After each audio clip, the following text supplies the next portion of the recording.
আসসালামু আলাইকুম। আজকে এখান থেকে ব্লগটা শুরু করলাম, দেখো পরবর্তীতে কি হয়।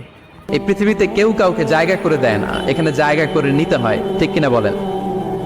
আপনি যদি পরিশ্রম করেন, পরিশ্রমে যে ঘাম ঝরে শরীর থেকে, পরিশ্রমের ঘামে জন্ম নেয় সফলতার বীজ। আপনি যখন হাড় ভাঙ্গা পরিশ্রম করবেন, এই পরিশ্রমে যে লোনা পানি বেরোবে, যে ঘাম বেরোবে, এই ঘামেই জন্ম নেয় সফলতার বীজ। এবং সফলতার কোনো শর্টকাট হয় না প্রিয় ভাইরা। অনেকে অল্পতে সফল হতে চায়, শর্টকাট খুঁজে, আসে না? নাই না, সফলতার জন্য আপনাকে লং কাটে যেতে হবে। ওখানে কোনো লিফট থাকে না, সিঁড়ি বেয়ে উঠতে হয়। অনেকে চায় যে সফলতার লিফটে উঠবো, সুইচ চাপবো, সাকসেসফুল ইন লাইফ। না, এত সহজ না, আপনাকে সিঁড়ি বেয়ে উঠতে হবে। তাহলে পরিশ্রমের কোনো বিকল্প নেই। এই দুনিয়াটা হচ্ছে পরিশ্রমের জায়গা, সংগ্রামের জায়গা। আপনি সফল হতে হলে আপনাকে পরিশ্রম করতে হবে, করতেই হবে। আর পরিশ্রমে কোনো লজ্জা নেই। আমি বিভিন্ন আমার আলোচনায় বলি, কাজে লজ্জা নেই। কিসে লজ্জা নেই? আওয়াজ করে বলুন সবাই। কাজে লজ্জা নেই। লজ্জা হচ্ছে অলসতায়, লজ্জা হচ্ছে হাত পাতায়, লজ্জা হচ্ছে অকর্মণ্যতায়। কাজে লজ্জা আছে? লজ্জা কিসে বলেন সবাই? লজ্জা হচ্ছে অলসতায়, অকর্মণ্যতায়। যারা কাজ না করে ফুটানি মারে, ওইটাতে লজ্জা। অনেকে আছে ফুটানি মারে, আছে না? নাই, কাজ করে না, সব ফুটানি। এই ফুটানিতে লজ্জা, কিন্তু পরিশ্রমে কোনো লজ্জা নেই। এজন্য আল্লাহ তাআলা বললেন, ইয়া আইয়ুহাল ইনসান ইন্নাকা কাদিহুন ইলা রাব্বিকা কাদহান ফামুলাকি। হে মানুষ, তোমার রবের কাছে পৌঁছা পর্যন্ত তোমাকে পরিশ্রম করতে হবে। হাড় ভাঙা পরিশ্রম করে আমার কাছে আসতে হবে, তবে সফলতা মিলবে। অন্য আয়াতে আল্লাহ তাআলা বলছেন, লাকাদ খালাকনাল ইনসানা ফি কাবাদ। নিশ্চয়ই মানুষকে আমি কষ্ট এবং পরিশ্রম নির্ভর করে তৈরি করেছি। এই পৃথিবীতে টিকে থাকতে হলে তাকে পরিশ্রম করতে হয়, কষ্ট করতে হয়। এবং দুনিয়ার এই সাইকেলটা যদি দেখেন, দিন এবং রাতের যে সাইকেল, রাতকে আল্লাহ বানিয়েছেন ঘুমের জন্য, রেস্ট নেওয়ার জন্য, বিশ্রামের জন্য। আর দিনকে আল্লাহ বানিয়েছেন কর্মচঞ্চল করে, কাজের জন্য। দিনের মধ্যে কর্মস্পৃহা আছে। আল্লাহ তাআলা সূরা নাবাতে বলছেন, ওয়াজআলনান নাহারা মাআশা। আমি দিনকে বানিয়েছি কর্মচঞ্চল। দিনে আপনি কাজ করবেন, হাড় ভাঙা পরিশ্রম করবেন, তবেই সফলতা ধরা দিবে, ঠিক কিনা বলেন? তাহলে প্রথমে আমরা জানলাম এই পৃথিবীতে পরিশ্রম করতেই হবে, পরিশ্রমের কোনো বিকল্প নেই। সফল হতে চাইলে কি করতে হবে? আওয়াজ করে বলবেন, কি করতে হবে? এবং ইসলাম এই পরিশ্রমকে উৎসাহিত করে, পরিশ্রমের মাধ্যমে যে ইনকাম, এটাকে উৎসাহিত করে। বিষ্ণু ঈসা ইসলাম বলেন, মা আকালা আহাদুন তাআমান কাত্তু খায়রান আইয়াকুলা মিন আমালি ইয়াদাই। মানুষ পরিশ্রম করে, তার দুই হাত দিয়ে উপার্জন করে যে জীবিকা নির্বাহ করে, এর চেয়ে শ্রেষ্ঠ জীবিকা পৃথিবীতে আর নেই। আল্লাহু আকবার। আপনারা যারা কষ্ট করে ঘাম ঝরিয়ে উপার্জন করেন, এই পৃথিবীতে এর চেয়ে শ্রেষ্ঠ উপার্জন আর হতে পারে? পরিশ্রম করে ঘাম ঝরিয়ে আপনি যে রিজিক এর বন্দোবস্ত আপনার হয়, এই খাবারের চেয়ে শ্রেষ্ঠ খাবার পৃথিবীতে হতে পারে? এরপর বিষ্ণু ইসলাম বললেন, ওয়া ইন্না নাবিয়াল্লাহি দাউদ আলাইহিস সালাম কানা ইয়াকুলু মিন আমালি ইয়াদি। আল্লাহর নবী দাউদ আলাইহিস সালাম তিনি নিজ হাতের উপার্জন থেকে খেতেন। সুবহানাল্লাহি ওয়া বিহামদিহি। তিনি আর্মার বানাতেন, যুদ্ধাস্ত্র। তিনি বর্ম বানাতেন, নিজ হাতে বর্ম বানিয়ে, যুদ্ধাস্ত্র বানিয়ে বিক্রি করে সেটা দিয়ে জীবিকা নির্বাহ করতেন। আল্লাহু আকবার। তাহলে পরিশ্রমের কোনো বিকল্প নেই। শ্রমের মাধ্যমে যে উপার্জন, এটা শ্রেষ্ঠ উপার্জন। তাই শ্রমজীবী যারা আছেন, মনক্ষুণ্ণ হবেন না, মন ছোট করবেন না। You are the super hero, you are the super hero, you are the remittance fighter of our country. এজন্য রাস্তা দিয়ে যখন হাঁটবেন, বুক ফুলিয়ে হাঁটবেন, আর বস্তা ভরে টাকা নিয়ে দেশে ফিরবেন, ঠিক কিনা বলেন? বুক ফুলিয়ে হাঁটতে হবে। এজন্য আমি আমার প্রিয় মাতৃভূমি বাংলাদেশের গভর্নমেন্টকে অনুরোধ করবো, আমাদের শ্রমজীবী ভাইদের যাতে সুবিধা হয়, এই ব্যবস্থা আপনাদের করতে হবে। বিনীত অনুরোধ রাখবো। শ্রম মন্ত্রণালয়ে যারা দায়িত্বে আছেন, স্পেশালি তাদেরকে রিকোয়েস্ট করবো, আমাদের শ্রমজীবী ভাইদের যেন কোনো কষ্ট না হয়। কারণ তাদের পাঠানো রেমিটেন্সে সচল থাকে আমার দেশের অর্থনীতির চাকা। তারা ভালো থাকলে ভালো থাকবে বাংলাদেশ। ভেরি সিম্পল, ঠিক কিনা বলেন? আমার যে ভাইটা পরিচ্ছন্নতা কর্মী, রাস্তা ক্লিন করে, এয়ারপোর্টে ওয়াশরুম ক্লিন করে, একজন পরিচ্ছন্নতা কর্মী, তারও 20 থেকে 30 হাজার টাকা বাংলাদেশে ঢোকে প্রতি মাসে। আপনি চিন্তা করতে পারেন? 6টা মাস যদি রেমিটেন্স বন্ধ হয়, শ্রীলঙ্কার চেয়েও খারাপ অবস্থা বাংলাদেশে চলে যাবে। Just only 6 months. ভয়ঙ্কর অবস্থা হবে বাংলাদেশে। এটা আল্লাহর পক্ষ থেকে একটা স্পেশাল রাহমা, মার্সি এন্ড ব্লেসিংস, যে আমাদের রিজিকের তাগিদায় সারা বিশ্বে যে কাজ করতে হয়, আমরা কাজ করি আর দেশে টাকা পাঠাই, আর সচল থাকে আমার দেশের অর্থনীতির চাকা, আলহামদুলিল্লাহ পড়ে। সো বাংলাদেশের গভর্নমেন্টকে আমি বিনীত অনুরোধ জানাবো, শ্রম মন্ত্রণালয়কে অনুরোধ জানাবো, এয়ারপোর্ট অথরিটিকে অনুরোধ জানাবো, আমার শ্রমজীবী ভাইদের সাথে ভালো আচরণ করুন, তাদের সাথে কোঅপারেট করুন। বিশেষ করে যতগুলো দূতাবাস আছে সারা বিশ্বে, বাংলাদেশের যে মিশনগুলো, দূতাবাসগুলো, আমার শ্রমজীবী ভাইদের যে কোনো কাজকে অগ্রাধিকার ভিত্তিতে আপনারা সার্ভিস দিন। এটা দিতেই হবে, ঠিক কিনা বলেন?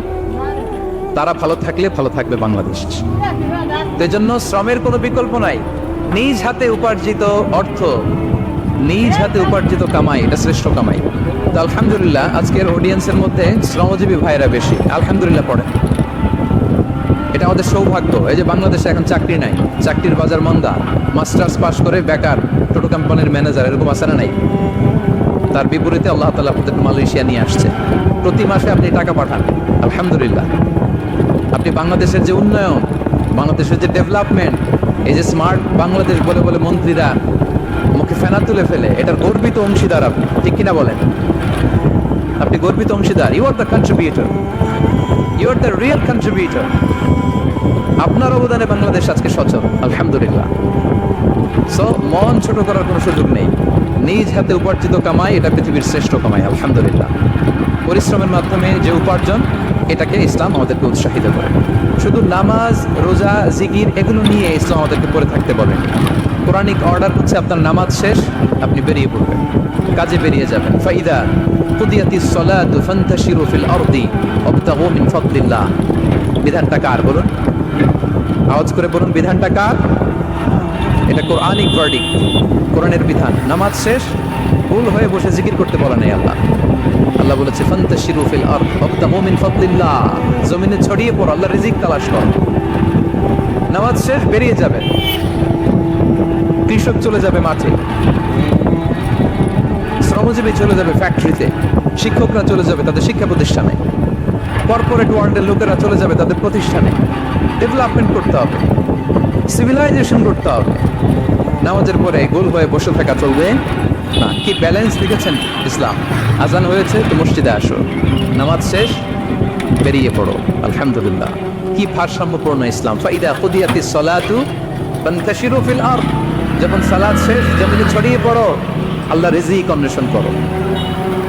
তাহলে শুধু নামাজ রোজার মধ্যে ইসলাম নয়, আপনাকে কর্মঠ হইতে হবে, পরিশ্রম করতে হবে, আর ভাঙা পরিশ্রম। বিষ্ণু ইসা ইসলাম অত্যন্ত পরিশ্রমী ছিলেন। Started his first career as a shepherd, সুবহানাল্লাহ। ওনার প্রথম ক্যারিয়ার উনি রাখাল হিসেবে শুরু করেছেন। রাখালরা যে কাজ করে, অর্থাৎ মরুভূমিতে ভেড়া, মহিষ, ভেড়া, ছাগল, তারপর বকরি, দুম্বা, এই চরানোর কাজগুলো দিয়ে বিষ্ণু ইসলাম তার ক্যারিয়ার শুরু করেছেন অ্যাজ এ শেফার্ড। বিষ্ণু ইসলাম বলেন, সেই বুখারীর বর্ণনা, মা বাআসাল্লাহু নাবিয়্যান ইল্লা রাআল গানাম, আল্লাহ তাআলা এই পৃথিবীতে এমন কোন নবী পাঠায় নাই যে নবীরা ছাগল চড়ায় নাই। সুবহানাল্লাহ পড়বেন না? সাহাবারা বললেন, ওয়া আনতা ইয়া রাসূলুল্লাহ, হে আল্লাহর নবী, আপনিও ছাগল চড়িয়েছেন? বিষ্ণু ইসলাম বললেন, নাআম, আমিও ছাগল চড়িয়েছি। ওয়া কুনতু আরআহা আলা ফারারিত লি আহলি মক্কা, আমি অল্প কিছু মজুরির বিনিময়ে, অল্প কিছু টাকার বিনিময়ে, সামান্য কিছু পারিশ্রমিকের বিনিময়ে মক্কার লোকদের ছাগল চড়িয়ে দিতাম। সুবহানাল্লাহ পড়েন। ছাগল হচ্ছে খুব প্যারা প্রাণী, টানে টানলে বায়ে যায়, বায়ে টানলে টানে যায়। তাদেরকে একসাথে করা অ্যাজ এ শেফার্ড, এটা মরুভূমিতে খুব কষ্টের কাজ। আল্লাহ তাআলা প্রত্যেক নবীকে দিয়ে ছাগল চড়িয়েছেন, যাতে করে কিছুদিন পরে নবীরা মানুষ চড়াতে পারে। সুবহানাল্লাহ। আল্লাহ বুঝাতে চাইলেন, এখন ছাগল চড়াও, এদের উপর যদি কন্ট্রোল নিতে পারো তাহলে মানব জাতির উপর কন্ট্রোল নিতে পারবো। আল্লাহু আকবার। এজন্য প্রত্যেকটা নবীকে দিয়ে, সহিহ বুখারীর বর্ণনা, মা বাআসাল্লাহু নাবিয়্যান ইল্লা রাআল গানাম, আল্লাহ পৃথিবীতে এমন কোন নবী পাঠায় নাই যেই নবীকে দিয়ে আল্লাহ ছাগল চড়ায় নাই। তো বিষ্ণু ইসলাম ছাগল চড়িয়েছেন, অত্যন্ত সুঠাম দেহী ছিলেন, কর্মঠ ছিলেন। তার মানে বিষ্ণু ইসলামও পরিশ্রম করে উপার্জন করেছেন, ঠিক কিনা? ছাগল চড়াতেন, তার বিনিময়ে সামান্য কিছু পারিশ্রমিক নিতেন, মজুরি নিতেন, এতে লজ্জা নাই। এজন্য এই কথা দিয়ে শুরু করেছে যে কাজে লজ্জা নেই। এই তো বিষ্ণু ইসলামের ক্যারিয়ার গেল। আমরা যদি সাহাবাদের জীবনী দেখি, ওনারাও পরিশ্রমী ছিলেন। কেউ খেজুর বাগানে কাজ করতেন, কেউ কৃষি কাজ করতেন, কেউ বাজারে ব্যবসা করতেন, কেউ বসে থাকেন না। হাড় ভাঙা পরিশ্রম করেছেন প্রত্যেকটা সাহাবা। তারা আমাদের মডেল, তারা আমাদের সুপার হিরো, তারা আমাদের আইকন, ঠিক কিনা? নবীরা আমাদের মডেল, সাহাবারা আমাদের মডেল। বিষ্ণু ইসলাম কর্মঠ ছিলেন, ওনার সাহাবার অত্যন্ত কর্মঠ ছিলেন। কেউ বসে থাকতেন না, পরিশ্রম করতেন, হাড় ভাঙা পরিশ্রম করতেন, উপার্জন করতেন। তারা আমাদের জন্য প্রেরণার বাতি হয়।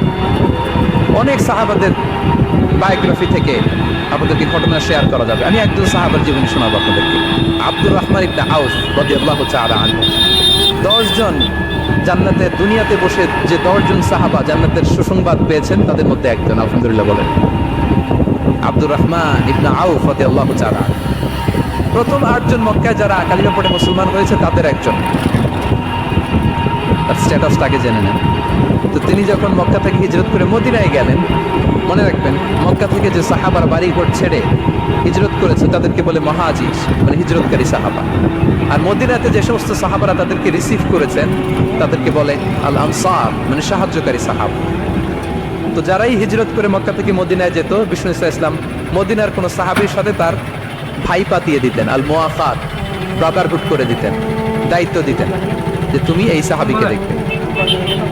তো আব্দুর রহমান ইবনে আউফ রাদিয়াল্লাহু তাআলা আনহু যখন হিজরত করে গেলেন, তার দেখভাল করার জন্য যে সাহাবীর দায়িত্ব পড়লো তার নাম হচ্ছে সাআদ ইবনে রাবিয়া, আনসারী সাহাবী রাদিয়াল্লাহু তাআলা। বিষ্ণু বললেন, সাআদ, আব্দুর রহমান ইবনে আউফ তোমার ভাই, ভাই বানিয়ে দিলেন। কি বানিয়ে দিলেন?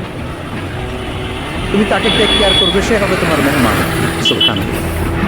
সাআদ ইবনে রাবিয়া রাদিয়াল্লাহু তাআলা তিনি আব্দুর রহমান ইবনে আউফকে ডেকে নিয়ে গেলেন, ঘরে নিয়ে গেলেন মেহমানকে, এবং বললেন, ইয়া সাআদ ইন্নী আকসারুল আনসারি মালান।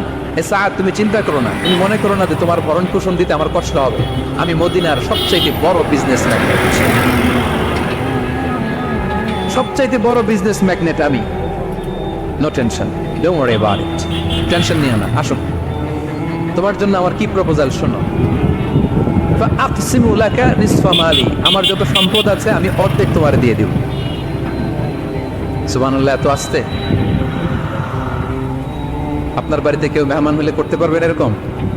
আল্লাহ, কেমন প্রেরণার বাতিঘর তারা। ফাআকসিমু নিসফা মালি, আব্দুর রহমান ইবনে আউফ, আমার অর্ধেক সম্পদ তোমারে দিয়ে দিব। এখানেই শেষ না, এরপর বলতে লাগলেন, আমার অনেকগুলো স্ত্রী আছে, তুমি কোথায় যে মেয়ে খুঁজবা, প্রস্তাব দিবা, এত ঝামেলার দরকার নেই। আমার কোন স্ত্রীকে তোমার ভালো লাগে বলো, তার যদি তোমাকে ভালো লাগে তাহলে প্রয়োজনে তাকে আমি ডিভোর্স দিয়ে দিব, তাকে নিয়ে তুমি সুখের সংসার করো। আল্লাহু আকবার, আল্লাহু আকবার। অর্ধেক সম্পদ দিয়ে দিব, আমার একাধিক স্ত্রী আছে, কাউকে যদি তোমার পছন্দ হয় এবং সেও যদি তোমাকে পছন্দ করে প্রয়োজনে তাকে ডিভোর্স দিব। New life, new career, just go on. আমরা এই সুযোগ পেলে কি করতাম? সাথে সাথে অর্ধেক সম্পদ নিয়ে নিতাম, ঠিক কিনা? আব্দুর রহমান ইবনে আউফ প্রেরণার বাতিঘর। উনি কি করলেন? উনি বললেন, লা হাজাতা লি ফি যালিক। আমার ভাই, তুমি যে বলছো যে সাআদ ইবনে রবি, তুমি যে এত চমৎকার প্রপোজাল দিয়েছো, এতেই আমি খুশি, তোমার কোনো কিছুর আমার দরকার নাই। বারাকাল্লাহু লাকা ফি আহলিকা ওয়া মালিক, আল্লাহ তোমার সম্পদের বরকত দেখ, আল্লাহ তোমার পরিবারেও বরকত দেখ। তবে একটা কষ্ট করতে হবে, সেটা কি? আব্দুর রহমান ইবনে আউফ বললেন, দুল্লানি ইলা সুক, just show me the way to market. মদিনার বাজারটা কোথায় এটা একটু দেখায় দাও। আমি নতুন মানুষ, পথঘাট চিনি না। দুল্লানি ইলা সুক, just show me the way to market of Medina. মদিনার বাজারটা কোন রাস্তায় একটু দেখায় দাও। আল্লাহু আকবার। সাআদ ইবনে রবি বললেন, এই তো মদিনার বাজার। উনি যে কিছু ঘি কিনলেন, পনির কিনলেন, কিনে বিক্রি করলেন, প্রফিট করলেন। ওই প্রফিট দিয়ে আরো বেশি করে কিনলেন, আবার বিক্রি করলেন, প্রফিট, আবার বিক্রি করলেন, প্রফিট। এই কেনা বেচা করতে করতে 1-2 মাসের মধ্যে উনি মদিনার one of the biggest business magnate হয়ে গেলেন। আল্লাহু আকবার। কি হাড় ভাঙা পরিশ্রম তারা করেছেন। একেবারে রেডি ক্যারিয়ার ছিল, গেলাম সবচেয়ে বড় বিজনেসম্যানের অর্ধেক সম্পত্তি পেয়ে গেলাম। He didn't accept the ready career, rather he made his own path with his own endeavor. নিজের চেষ্টায়, নিজের পরিশ্রমে, নিজের ঘাম ঝরিয়ে নিজের ক্যারিয়ার তৈরি করেছেন। চিল্লায় বলেন ঠিক কিনা? This is the biography of Abdur Rahman ইবনে আউফ রাদিয়াল্লাহু তাআলা আনহু। সাহাবারা কতটা পরিশ্রম করেছেন, তার মানে বিশ্বনবী পরিশ্রমী ছিলেন, সাহাবারা পরিশ্রমী ছিলেন। এবং বিষ্ণু ইসলাম পরিশ্রম করতে বলতেন সবাইকে, হাত পাততে নিষেধ করতেন, কারণ দারিদ্রতা বড্ড ভয়ঙ্কর। দারিদ্রতা যার আসে সে বোঝে। বাংলা একটা কথা আছে, অভাব যখন দরজায় এসে দাঁড়ায়, ভালোবাসা তখন, হ্যাঁ সবার মুখস্থ দেখছেন, অভাব যখন দরজায় এসে দাঁড়ায়, ভালোবাসা তখন জানলা দিয়ে পালায়। দারিদ্রতা ঈমান কেড়ে নেয়। আপনি পার্বত্য চট্টগ্রামের অবস্থা জানেন? আমাদের বাংলাদেশের পাহাড়ি এলাকার অবস্থা জানেন? ওখানে আমাদের গরিব মুসলিম ভাইদেরকে সামান্য কিছু টাকা পয়সা দিয়ে ওদেরকে খ্রিস্টান বানিয়ে ফেলতেছে মিশনারি গুলো। এই খবর তো আমরা রাখি না। দারিদ্রতা বড় ভয়ঙ্কর। এজন্য বিষ্ণু ইসলাম দারিদ্রতা থেকে আল্লাহর কাছে পানাহ চাইতেন। তিনি বলতেন, আল্লাহুম্মা ইন্নী আউযু বিকা মিনাল ফাকরি ওয়াল কিল্লাতি ওয়াদ-দিল্লাহ। ও আল্লাহ, I seek refuge with you from poverty, from insufficiency and humiliation. ও আল্লাহ, আমি তোমার কাছে দারিদ্রতা থেকে পানাহ চাই। ও আল্লাহ, আমি তোমার কাছে স্বল্পতা থেকে পানাহ চাই। ও আল্লাহ, আমি তোমার কাছে লাঞ্ছনা থেকে পানাহ চাই। পড়েন আমিন। এই দোয়াটা বেশি বেশি পড়বেন। আল্লাহুম্মা ইন্নী আউযু বিকা মিনাল ফাকরি ওয়াল কিল্লাতি ওয়াদ-দিল্লাহ। হে আল্লাহ, আমি দারিদ্রতা থেকে পানাহ চাই। আল্লাহ, স্বল্পতা থেকে পানাহ চাই। আল্লাহ, লাঞ্ছনা থেকে পানাহ চাই। সবাই পড়ুন আমিন। বিষ্ণু ইসলাম যে দোয়াগুলো শিখিয়েছেন এগুলো হচ্ছে very precise in wording but comprehensive in meaning. শব্দে খুব ছোট কিন্তু অর্থ মানুষের হৃদয়ে এটার আবেদন অনেক ব্যাপক, অনেক বেশি। আপনি সারাদিন মিলিয়েও দোয়ার মধ্যে এত সুন্দর প্রার্থনা বাক্য তৈরি করতে পারবেন না, কিন্তু বিষ্ণু ইসলাম এক বাক্যে যেটা চেয়েছেন গোটা দুনিয়াটা এর ভেতরে ঢুকে গিয়েছে। আল্লাহুম্মা ইন্নী আউযু বিকা মিনাল ফাকরি ওয়াল কিল্লাতি ওয়াদ-দিল্লাহ। আল্লাহ, দারিদ্রতা থেকে পানাহ চাই। বিষ্ণু ইসলাম নিজে স্বয়ং দারিদ্রতা থেকে পানাহ চাইতেন। তাহলে দারিদ্রতার সাথে আমাদের কোনো সম্পর্ক? আমরা